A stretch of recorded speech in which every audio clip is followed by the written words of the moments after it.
Hi, welcome to History Spark, and this is part 2 of my list on the top 10 historical movies of all time. And this video will give my recommendations for the top 5 films in the genre. If you haven't seen part 1 to this list yet, then make sure to check that out as well, as I'll be leaving a link to it in the description below. This list includes some of the most genre-defining and epic historical movies of all time, and are films that you will simultaneously find entertaining and educational, making them the most elite films of the historical genre and movies that you need to add to your must-watch list as soon as possible. At number 5 we have 300, an epic retelling of the Battle of Thermopylae, the last stand of King Leonidas and his 300 Spartans against a massive Persian army. I absolutely love this film as it was one of the first historical movies I had seen which really engaged me and made me curious about Spartan culture and trying to understand what in the film was actually fact and what was fiction. This film does a great job of bringing Spartan culture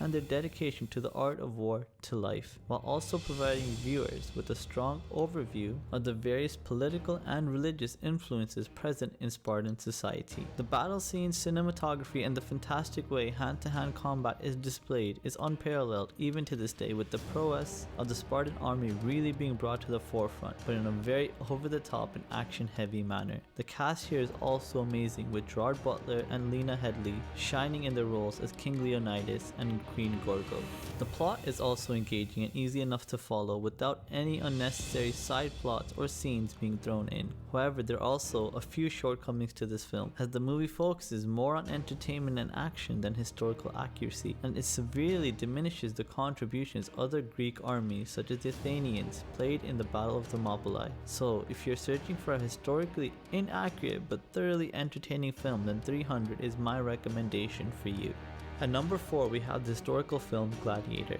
which revitalized critic and audience's interest in epic sword and sandal films and in historical movies in general. This film stars Russell Crowe as the primary character of the film, in which he has fallen from one of Rome's most highly respected generals to a lowly gladiator slave, all due to the political mechanisms of Emperor Commodus, played by Joaquin Phoenix. This film has amazing acting from all primary and secondary actors, a fantastic and engaging storyline, and some amazing gladiatorial battles and fight scenes as well. But there are also a few issues with the film which cannot be overlooked, such as the movie is historically inaccurate to a huge extent even by Hollywood standards, and at times it overplays the action and fight sequences at the sacrifice of realism. However, if you're looking for a film which will keep you engaged from beginning to end with a riveting plot and an amazing cast, then Gladiator is my recommendation for you. At number 3 we have Troy, an epic based film based on the Iliad by Homer, which depicts various events from the 10-year-long siege which sees a massive Greek army besieging the city of Troy to return a runaway bride to her kingly husband.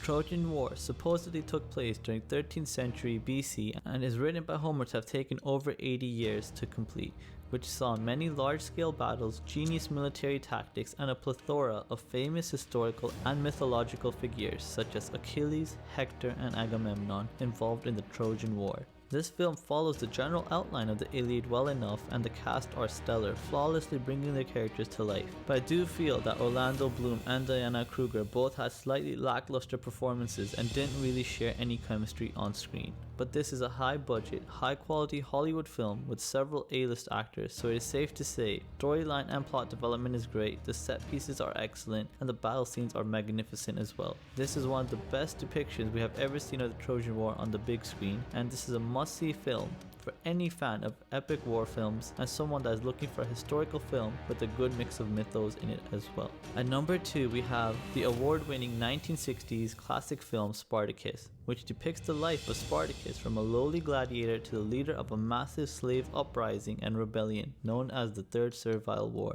This film has some of the best acting, battle scenes, and storytelling that I have ever witnessed in a film, and its masterful storytelling and character development is done in such an efficient manner that historical films to this day can still not produce the same level of elegance and realism for its viewers that this classic film does. All of the cast in this film are excellent, with many of them, such as Kirk Douglas and Peter Ustinov, winning several awards for their performances. It also withstands the test of time, as this film is still used as a blueprint on how to depict large battle scenes and political maneuvering of a complex political structure such as the Roman Republic on the big screen effectively. There are some minor issues in pacing and the character motivations of some of the antagonists, but these issues are minute and do not really deter the viewer from being engrossed in the movie. So, if you're looking for a classic film which displays the life of Spartacus in a simple but effective manner, the 1960s Spartacus is my recommendation for you. Top spot on this list goes to the Netflix original film, The Outlaw King,